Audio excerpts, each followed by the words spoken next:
Hello students. In the previous videos we have already discussed about the first and the second order. Now today we will be starting with the third order, which is mainly of the peasants or the farmers, both free and unfree.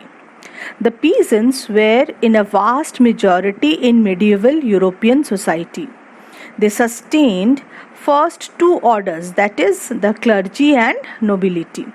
Peasants were of two kinds. One was the free peasants and the unfree peasants were called as serfs. S-E-R-F-S, serfs.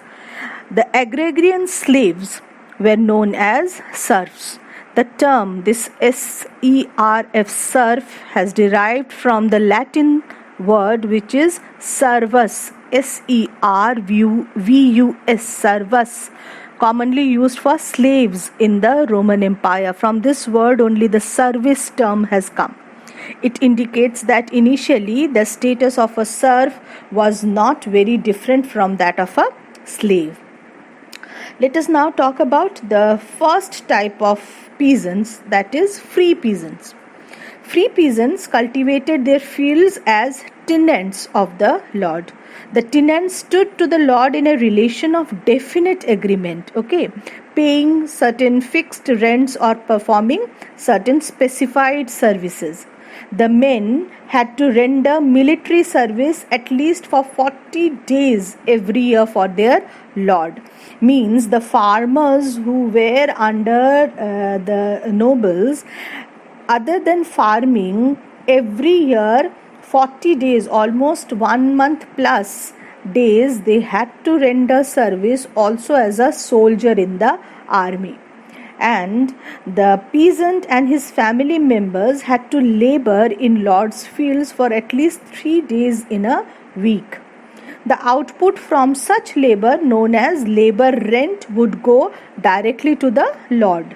Now, in addition, they had to provide labor services for some other works such as digging ditches or gathering firewood or building fences and sometimes repairing roads and buildings also. So they were not paid for all these services. The women and children also had to render labor services besides helping them in the field. So they did tasks like the women and all, they did the task like spinning thread or weaving cloth or making candles and pressing grapes in the wine presses or to prepare wine for Lord's use. Women were used for all these work. Sometimes the peasants had also to pay a direct tax, which is called tally, to the state, and it was imposed by the king. The peasants were compelled to make use of workshops, smithies like workshops for iron objects, flour mills, ovens, wine presses, etc. And they were, wine press means the machines for extracting juice from the grapes.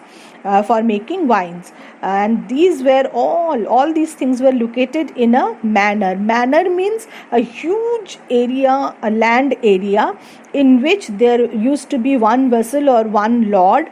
Under the lord there were many free or unfree farmers working. So that manorial estate might have a church also, wine presses also, bakeries also, workshops also. So the lord used to hold the control of the manor. So they were not allowed to go anywhere else other than their own manor. For example, all their wheat had to be brought to the Lord's flour mill for grinding, and the Lord fixed the charges and for the peasants which will be paid off. So they were bound throughout their life to the Lord. These were the free peasants. And what about the serfs? That means the unfree peasants. The majority of the manorial population was a vast body of servile peasants, which were known as serfs. They cultivated plots of land, but these belonged to the Lord. The land did not belong to the farmers, and they had to give much of their produce to the Lord. Beside working on their plots of land, they had to work on land exclusively belonging to the Lord. They were not paid for it. and they had no freedom of buying and selling land or any other commodities. They even could not dispose of their own labor. They cannot say that tomorrow onwards I am not coming or I will not work. They had no freedom of movement and could not leave the estate without the permission of the Lord. They could not even marry and found a family on their own sweet will. The serf had to gain consent of the Lord for his marriage and also had to pay a small fee to get married. A lord could select a wife for his serf and force him to marry her. So they were compelled to use only their lord's mill to grind their flour.